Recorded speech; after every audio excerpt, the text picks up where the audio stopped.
This channel does not promote any violent, harmful, or illegal activities. All content provided by this channel is meant for an educational purpose only. দেখছেন টিভি9 বাংলা, রয়েছে আমি শুভজিৎ মিত্র। তিলোত্তমা কাণ্ডে ফের পথে চিকিৎসক স্বাস্থ্যকর্মীরা। NRS থেকে রাজভবন পর্যন্ত মিছিল। সিবিআইয়ের বিরুদ্ধে তদন্তে দীর্ঘসূত্রিতার অভিযোগ চিকিৎসকদের। রাজ্যপালের হস্তক্ষেপ চেয়ে এই মিছিল শুরু হয়েছে। Fair and bright night and day cream, ত্বক থাকবে ব্রাইট সারাদিন, পলিউশন ফ্রি, ঠিক যেন রাতের ফোঁটা সাদা ফুল। সারাদিন হ্যাপি ব্রাইট স্কিন। সত্যজিৎ আমাদের সঙ্গে রয়েছেন, আমাদের সহকর্মী। সত্যজিৎ, মিছিলের পুরোভাগ কোথায় পৌঁছলো?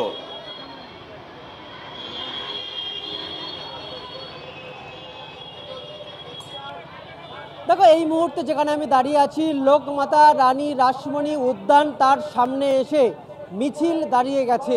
কারণ পুলিশ এর পরে আর এই মিছিলকে সামনের দিকে অর্থাৎ রাজভবনের দিকে অগ্রসর করাতে চায় না। সে কারণের জন্য এই লোকমাতা রানী রাসমণি উদ্যানের সামনে এই মুহূর্তে মিছিল দাঁড়িয়ে গেছেন এবং ডাক্তার সংগঠনের সভাপতি বিনায়ক সেন তিনি উপস্থিত আছেন। তিনি আজকের যারা মিছিলে উপস্থিত হয়েছিলেন অর্থাৎ ডাক্তার, নার্স, স্বাস্থ্যকর্মী এবং নাগরিক সমাজের যারা সাধারণ মানুষ উপস্থিত হয়েছিলেন, আজকের এই মিছিল বলা যেতে পারে শেষে বিনায়ক সেন তিনি বক্তব্য রাখছেন সকলের উদ্দেশ্যে।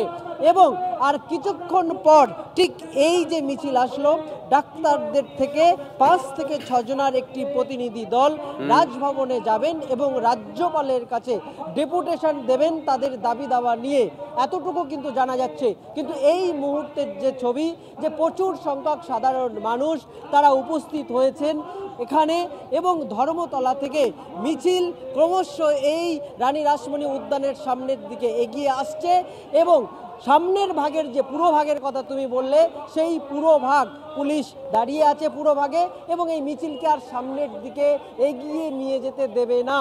পুলিশের এই বাধাতেই ডাক্তারদের পক্ষ থেকে ইতিমধ্যেই রাস্তার উপরেই তারা মাইকিং শুরু করেছেন, বক্তব্য রাখছেন এবং তারা ঠিক করেছেন যে ঠিক এই মিছিল থেকেই 5 থেকে 6 জনের একটি প্রতিনিধি দল তারা রাজভবনে যাবেন এবং তাদের দাবি নিয়ে রাজ্যপালের কাছে ডেপুটেশন দেবেন। বেশ, নজর থাকবে সত্যজিৎ, নজর রাখো।